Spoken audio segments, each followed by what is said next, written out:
Nous avons décidé d'organiser ce colloque aujourd'hui à Nantes, à la Cité des Congrès, car nous souhaitons proposer un temps de réflexion, d'échange, de convivialité aussi à nos communautés éducatives.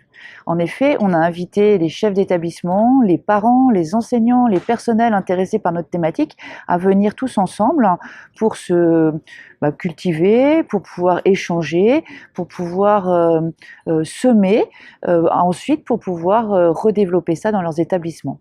Nous pensons que le thème que nous avons choisi sur les métiers d'avenir, on l'a appelé aussi chemin d'avenir, comment éduquer nos enfants au monde de demain, est une thématique qui nous concerne tous, puisque les enfants actuellement scolarisés font partie de la génération Z. Donc nous avons fait participer Carole Alain, une spécialiste de cette génération Z et qui nous a donné qui va nous donner quelques pistes sur les qualités et les particularités de ces jeunes qui ont moins de 20 ans, voilà, qui ont entre 8 et 20 ans. Et puis, nous jugeons aussi que ce colloque est important parce que 65% des écoliers scolarisés auront un métier qu'on ne connaît pas encore. Voilà.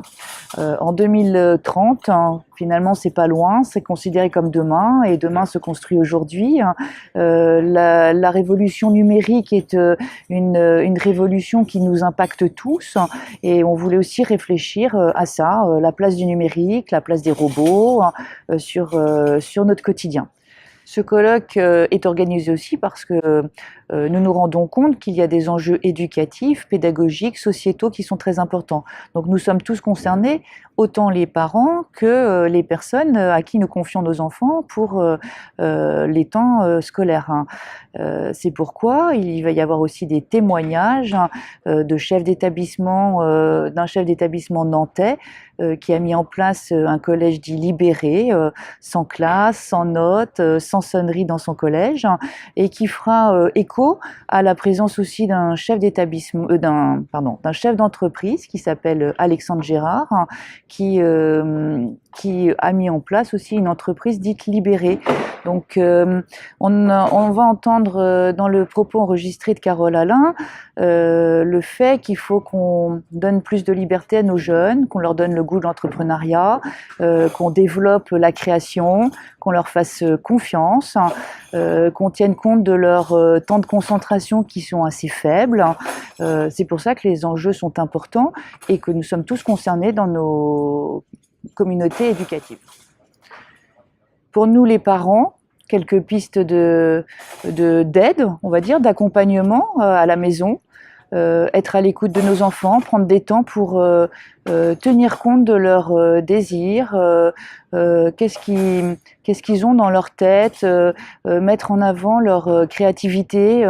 Il y a des pays comme aux États-Unis par exemple où l'entrepreneuriat est autorisé, on va dire, est permis dès le plus jeune âge.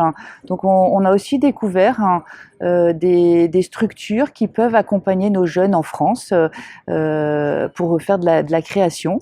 Être aussi empathique, essayer de leur donner confiance en eux, voilà, rester dans les échanges, qu'au-delà du numérique, de la place de nos ordinateurs, de nos tablettes, prendre le temps avec eux, sans se donner de leçons bien entendu et tenir compte de ce qu'est la société actuelle.